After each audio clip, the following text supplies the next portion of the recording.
You know, sometimes lunch gets delayed. We appreciate you being with us for the second installment for 2024 and 25 of the IU Indy Coaches Show here on the ISC Sports Network.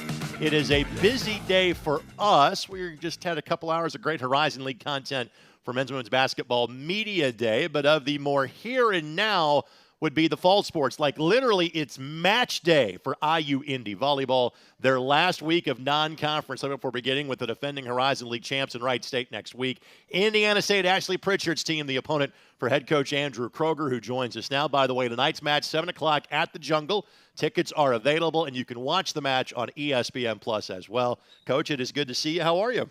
Doing great. Thanks for having me. Excited to be here. Excited for our match tonight. Well, there's so many different ways we could go about this, but let's kind of talk about the offseason first, because last year you had one, but it was very compacted. It was kind of a late move that had to be made to bring you in. What was it like kind of having the full lead up now to your second season in charge of the Jaguar volleyball program? Yeah, it's a completely different season. I mean, last year, in addition to me being new, we only had 6 returners and 7 new people, so there was just a lot of getting to know each other that wasn't able to happen before the season started. This year, we had added a couple transfers in January, so they spent the whole spring getting to know the team. And so we were able to kick off this fall with only 2 new players on the roster, 1 grad transfer, 1 freshman. And we were just able to start at such a higher level of knowing each other, how to get each other going, how to calm people down when they needed it. And I think it's showing in results on the court so far. You just came back from a week in D.C., went 1-2, and even had the boss man with you in terms of the AD. What was the trip like to our nation's capital? It was great.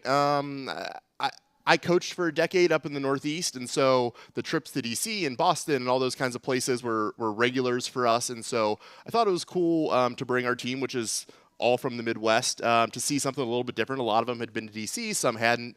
And so we were able to go up there, see some good competition, get a good win, and also make sure we had a little bit of time to see the sights. Well, for those that don't follow collegiate volleyball, normally in non-conference play, you get a couple of midweek home games like you had. You had Butler a couple of weeks ago, which we'll talk about in the matter moment. Indiana State coming up tonight. But usually weekends, you might get one weekend at home. Every place else you are traveling. So what kind of goes into the decisions in terms of budget, places you get to travel to, level of competition, et cetera? Yeah, for the non-conference, like I try to schedule really mindfully, making sure that everything we're doing, there's a purpose to, right? So I love playing these kind of interstate rivalries because there's just always a little extra juice because the players know a lot of the players on the other team. A lot of us are recruiting the same players, and so the local games, this one, Butler, even Evansville and Southern Indiana this weekend, mean a little bit more. Sure. We went down to Louisville where we got to have a little familial battle between our sophomore setter, Grace Perica, played her older sister at Bellarmine, which was fun. And then, yeah, just taking some fun trips to see different parts of the country. So doing a little bit of everything. All right, let's go to the Butler game. Big win for your team. Picked it up in 4 sets. It was the Red Out night. It was Jaguar night. There were all kind of other student athletes there. It was a raucous crowd. What was that evening like for you 2 weeks ago? Yeah, it was a huge night for our program. And it was everything leading up to the match and the crowd and the atmosphere and all of that was the bigger piece. Obviously, getting the win over the other Indy school what was important and was a lot of fun. But really, like I talked to our seniors who've been here a lot longer than us, and even just through the first 2 sets when we didn't know if we were going to win or not, it's like, hey, the jungle has not been like this in 4 years. And so I think we're getting to a place where hopefully people are seeing that it's fun to come to volleyball matches. There's a lot of energy. It's fast-paced. And, yeah, getting that win made it all the sweeter. Well, let's talk about this from a bigger picture standpoint, bigger than just your program, because now seeing college volleyball on ESPN on major platforms is not exactly atypical. What do you think is behind this sudden explosion in popularity of your sport? Yeah, like I said, I think it's a fun sport to watch. There's a point scored every time. True. The leaders within the kind of college volleyball sphere are doing a lot of stuff to like focus on, hey, how do we make this friendlier to fans and stuff maybe that you don't even notice. That like they got rid of the double contact, and so I think that is something that a lot of fans, when it would get called in a match, were like, I don't know what's going on. They just gave a point, and so it kind of simplified things, and it just made it a lot more fan friendly. They're working on some stuff to kind of narrow down the times and make matches not last as long. But I just think it is a high action sport with. It's a great showcase for our female athletes. And for people that, again, maybe are watching the show because you're a fan of IU Indianapolis, but don't know the sport of volleyball all that well, it's easy to think of volleyball, in terms of the beach states having great athletes. But the volleyball culture in this state is phenomenal. There is a tremendous talent base you can recruit from right here in your own backyard. I guess just your thoughts about the volleyball culture in a basketball state like Indiana. Yeah, for sure. I mean, it's one of the reasons I was so excited about this job when I came here a year ago. The level of volleyball, yes, in Indiana, but like from Louisville to like Milwaukee to Cleveland, kind of that triangle, the whole Midwest, is really, really high. Even when I wasn't coaching in this area, this was the area that I was recruiting from a lot. And so, and like I said, it makes these local matches all that more important because we're all recruiting some people from Indiana, and they're going to see, hey, IU Indy beat Butler, and Butler was on my list. Maybe IU Indy should be there too. And so it's really fun to kind of be able to focus on a lot of local talent and trying to get them to stay here. All right, Indiana State is your match tonight. I know Ashley very well from her days at Marian University. What are your expectations from the Sycamores tonight? Yeah, I think they are, if you look at their roster, they're dealing with some injuries in the first few weeks, right. And so they might not have the same lineup that they were hoping for in June. But, like you said, with Ashley, national championship winning coach on the other side, they serve the ball really well, they pass really well, and they do all of the little stuff. They're going to be really, really well coached and well prepared for us. And so, I'm expecting a battle. As Andrew talks about recruiting battles, by the way, two different sets of high school teammates will play each other in tonight's match to kind of give you an idea in terms of the recruiting battles that take place here. You got the weekend set with Evansville and USI.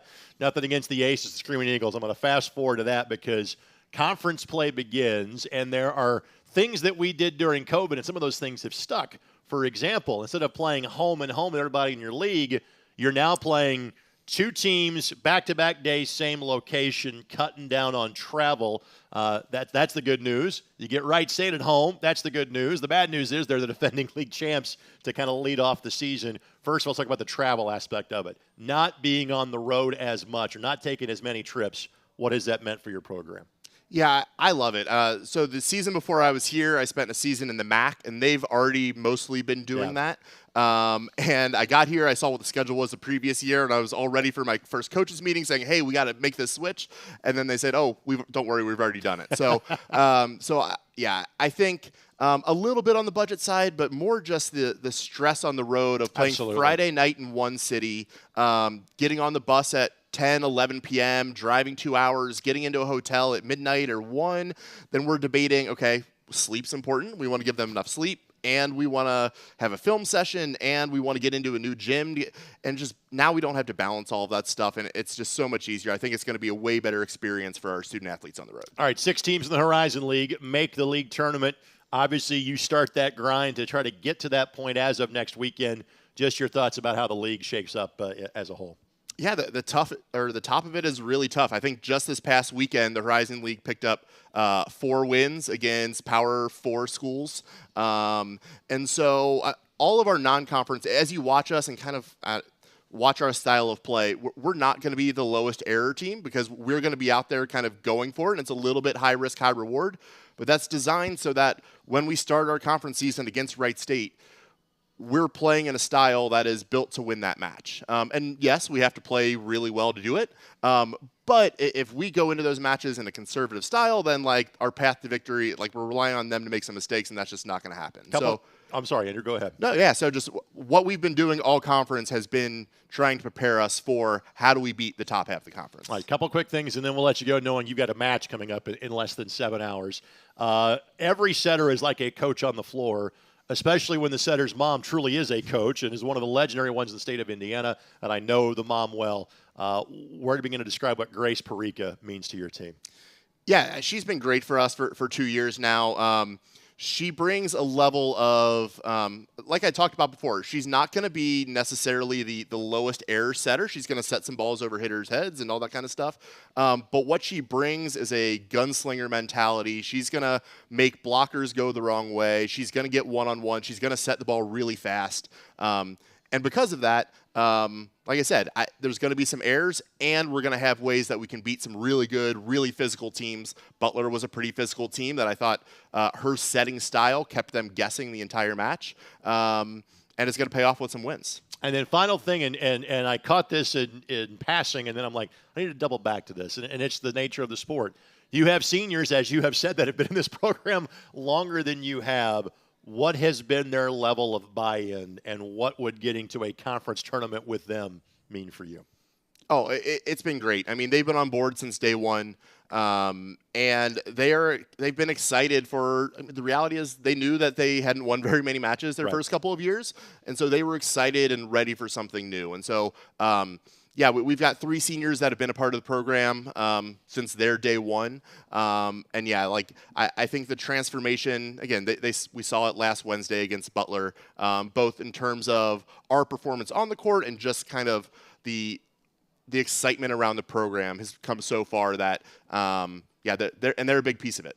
Coach, we appreciate your time, especially on match day. I look forward to being on the call on ESPN Plus tonight at 7 o'clock. Thanks for the time, buddy, and good luck this evening. Thanks for having me. Andrew Kroger, volleyball coach here at IU Indianapolis. Stay tuned. Another coach joins us next as you're watching the IU Indy Coaches Show right here on the ISC Sports Network.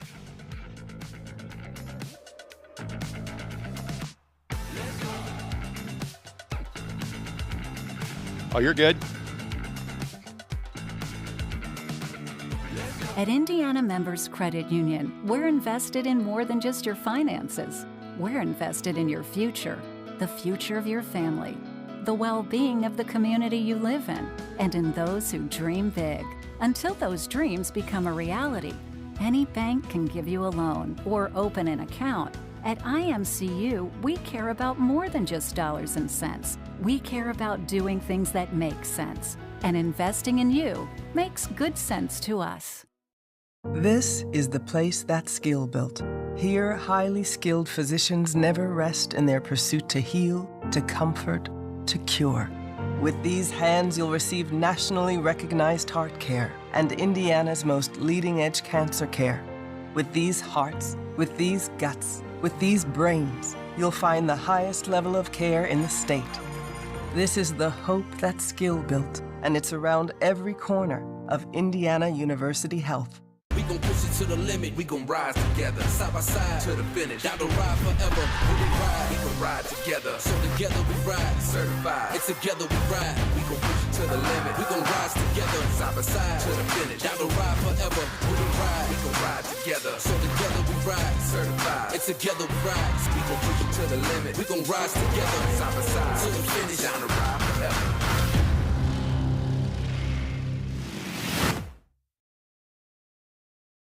Listen up, all you golf lovers. Looking for a private course for yourself or your company? Problem solved. Indy's Eastside Hidden Gem and Pete Dye's first 18-hole design is Maple Creek Golf and Country Club. Visit maplecreekgc.com today.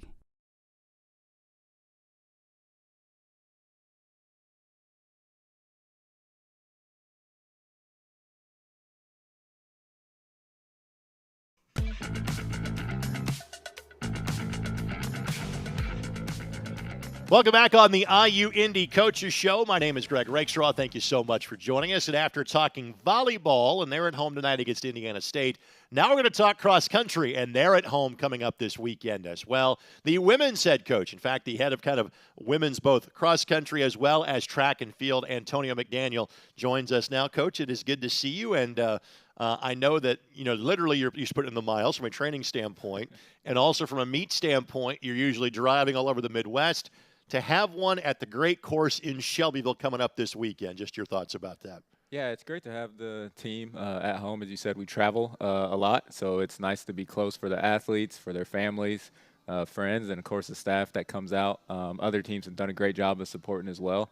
So, yeah, it's nice to compete at home. Now, we are lucky in the state of Indiana. We are so sports crazy. We even have wonderful cross-country courses, like the one you see out in Terre Haute. Frankly, the one that's thought to be the second best course is the one in Shelbyville, the one at Blue River. It's hosted many major college meets. We've had the fortune of doing one of those events on the ISC Sports Network.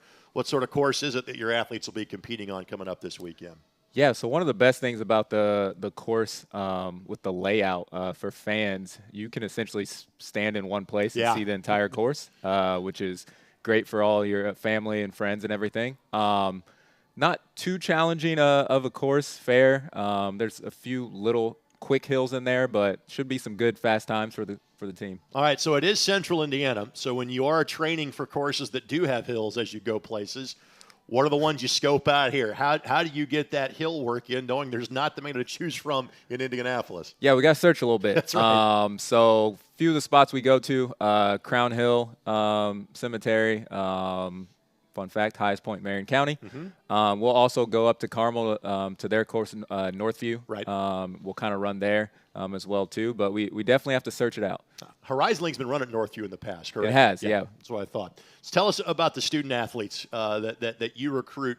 What is it that you are looking for other than just running skill to be an IUPUI or IU Indy Jaguar? Yeah, I think one of the big things is that they enjoy the sport.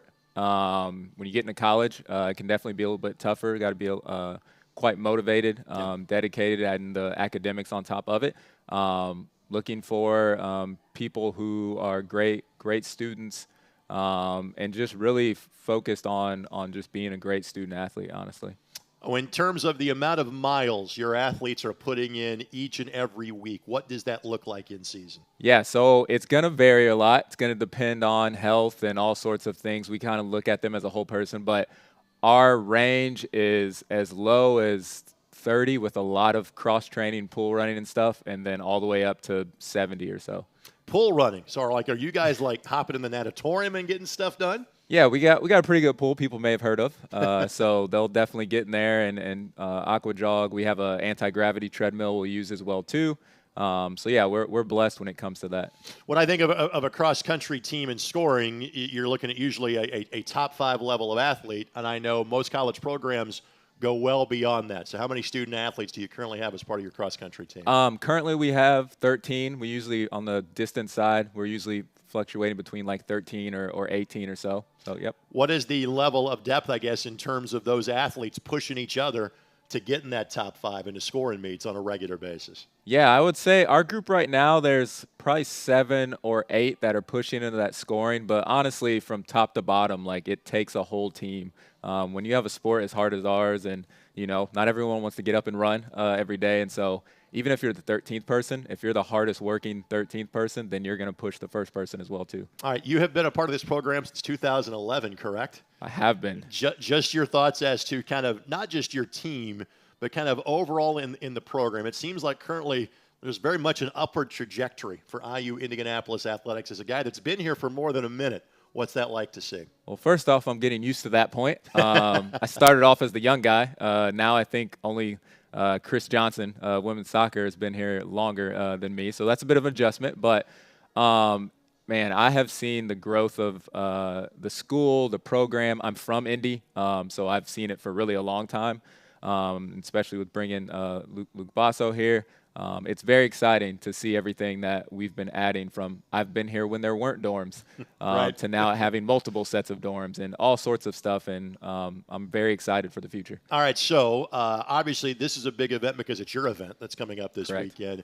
What are some of the things you are really pointing to as the weather will turn to fall eventually as you get closer to conference meets, NCAA meets, et cetera? What are some of the next big things you're trying to check off your list? Yeah, so as a team, we've always considered what we call the championship part of the season, kind of that beginning of October. So we head to Notre Dame, which is probably one of our athletes' favorite races. It's a great course, definitely a PR-type course and lots of teams. We'll head to Evansville for the Angel Mounds invite. First time we've been there. It is a place we've been before. Yep. Great Lakes Regional's been there. And then the big one, honestly, for us is the Horizon League Championships. Is the one we really focus on before we head to Great Lakes Regional after that. How does your competition stack up? What's your chances to win that one? Yeah, I mean, there's a lot of new players here, even looking at the results from this past weekend. Yep. So I know the team's goal. I have our captains kind of focus in on that and set it, and they've talked about top 3. And, I mean, if you say top 3, you're definitely going to try to go out and win it. So. You got a shot. Antonio, thanks for the time, man. Pleasure to meet you. You as well. Again, women's cross country has a big meet coming up, the Blue River Cross Country Course in Shelbyville. You can literally see it right off of I-74 between exits 113 and 116. IUIndyJags.com, of course, will have more information as well. And we'll talk more cross country when we come back on the IU Indy Coaches Show right here on the ISC Sports Network.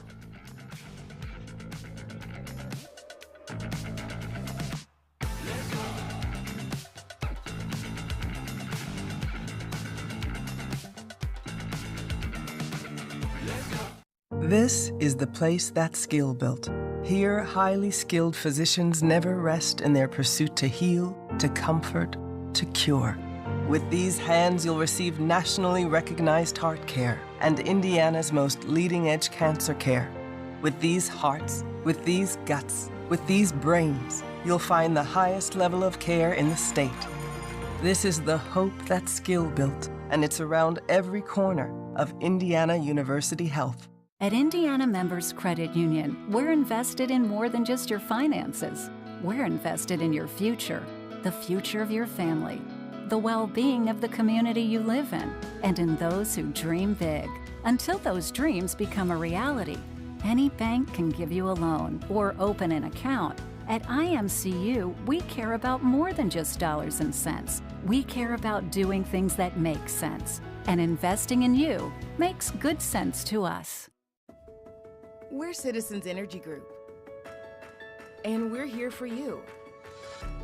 We're your local utility provider and your neighbors. We take care of our customers while connecting to what matters. We are committed to providing safe, reliable services and making our community a better place to live. At Citizens Energy Group, we're all citizens. We gon' push it to the limit, we gon' rise together, side by side to the finish. Down the ride forever, when we can ride together. So together we ride, certified. And together we ride, we gon' push it to the limit. We gon' rise together, side by side to the finish. Down the ride forever, when we can ride together. So together we ride, certified. And together we ride, we gon' push it to the limit. We gon' rise together, side by side to the finish. Down the ride forever.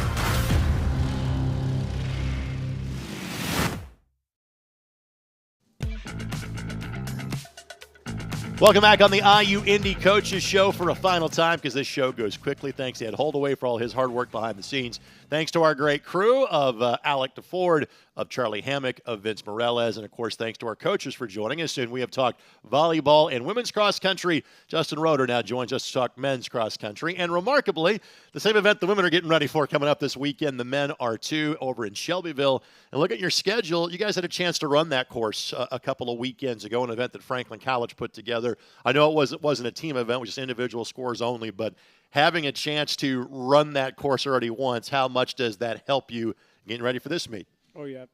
It's tremendous. And a lot of my guys, they ran there in high school. Sure. We were there 2 weeks ago. We trained there a little bit. Yeah, we're ready to go. We've seen it once. We're ready to race it the second time. Shelbyville is normally a semi-state site in other rounds of the tournament. So if you're a local product, you have run that. And, again, try not to ask all the same questions as the previous conversation in terms of where you get the miles in. How much variance do you get during the course of the week as to different types of terrain, different types of elevation? How do you go about plotting and planning that during the course of a week? Oh, yeah, great question. Yeah, I mean, we're all over the city. I mean, we literally run the city, so we're trying to find soft surfaces. We got trails down by the river, trails that go north of campus on the canal towpath. So we're really searching for a soft surface. You know, it's hard-packed, crushed limestone, dirt, and then we gotta change up the elevation for sure. So we run some flat, maybe track-like surfaces, and then we're gonna find the hills and we're gonna attack them. As somebody who lives next to a canal towpath, I can nod my head accordingly. I see college teams running by very much on a regular basis. Obviously, you've been a part of this program as an assistant coach, as a volunteer coach. What is it like now to be the man in charge of the program? And overseeing men's track and field as well. It's a great opportunity. Like you said, I started as a volunteer right out of college, and then worked my way up to assistant a few years later, and then head coach. So it's kind of cool to just be in every role. So as kind of the head coach and director, I can kind of help the guys underneath me, learn their role, because I've literally done it all. So it's a nice perk. If you're going down the names of legendary running coaches in this state, you do not get down it very long before the name of Chuck Keppen comes to mind. So knowing that you're kind of following in his footsteps in terms of what he did with this program, what does that mean to you? Yeah, it's big shoes to follow, not going to lie. So, if we can just continue the trajectory that they started here with Coach Keppen and Coach Fruits, that's great. We came in and they'd won a couple conference titles. We won a couple more and runners up. So if we stay at the top, I'll be pretty happy. All right, so tell me about the young men that are on your team this year. Again, what type of individual makes for an outstanding student athlete that's a cross-country runner at IU Indy? Yeah, kind of to piggyback on what Tony said earlier, motivation's huge, and it's got to be intrinsic motivation. So it's not necessarily for the awards. It's really hard to win at the college level. I mean, you can't be just the best in the state, the Midwest. You got to be the best in the world with international athletes and different ages. So I'm looking for guys that are great, great communicators, great kids. It's more than just running. They got to give back in many ways, and a lot of that means just great teammates. So kids that talk about we over me, those are my guys. And maybe it's the kids that, they weren't at the highest level in high school, and we kind of figured out why. And we'll try to take that money ball approach and develop them over the next 4 or 5 years here. The Scott Hatterberg of cross country. I like that. All right, so 13 on the women's side. On the men's side, how big of a roster are you carrying right now? We're a little bit bigger on the cross-country side. I've got a roster of 25, so we're a distance-only program right now, and it's 25 on the cross-country side that come over on track. So it's they keep my hands full, they keep me young, but it's a lot of fun. How much are those guys that are, say, again, 10 to 15 down to 20, 25? What's that level of kind of grit and competitiveness they have to push the guys in front of them? That's a great question. Yeah, 25th does not want to stay 25th. No. Number one knows number two is coming at them. So it's when we watch results, when we watch races, as we see, the development of guys running really well, we know the top guys are going to follow. But yeah, there's a lot of grit, there's a lot of competition. But in the end of the day, they know we're all in the same jersey. We're all fighting for the same thing, which is conference titles, regional marks. But yeah, they're going to get after it for sure. You've got your event coming up this weekend, a couple of more events before you get to the Horizon League meet that is going to be up in Green Bay on November the 2nd. How much do you have a chance to race against your other Horizon League foes before you see them up in Green Bay? Yeah, that's a great question. We'll race almost all of them, whether it's our home meet, Notre Dame, Bradley. I think we will almost overlap with almost every team. So it's going to be good. Sometimes you want to hide. Sometimes you want to see right. what you're up to. But this year, the conference is great. I mean, we've got great coaches, great kids in there. It's tough. So you got to have your day on the day to take that championship. Just what are your thoughts in terms of, again, that's where the bar is set with the program. Yeah. Your thoughts as to what that championship opportunity looks like for you and your team? We're hoping to place as high as we can. I mean, to knock off the top team this year is going to be tough. I'm not going to lie, but anything can happen on the day. You got to run the race. So we don't really care what's happening in training on our team or another team. So we're going to take that shot, that's for sure, and hopefully have a great opportunity in the beginning of November at conference, and then carry it over like we did last year to regional meet. Justin, as always, thanks for the time, and good luck this weekend in Shelbyville. Appreciate it. Thank you. Justin Roeder, again, men's cross-country coach, heads up men's track and field as well, joining us on this edition of the IU Indy Coaches Show. It has already come to its conclusion. We'll do this again in 2 weeks. We actually have 3 shows scheduled for October, so make sure you join us at Back 9 Golf and Entertainment coming up on Wednesday, October the 2nd at 12 o'clock. For all those behind the scenes, this is Greg Rakestraw. Thanks for joining us, and go Jags.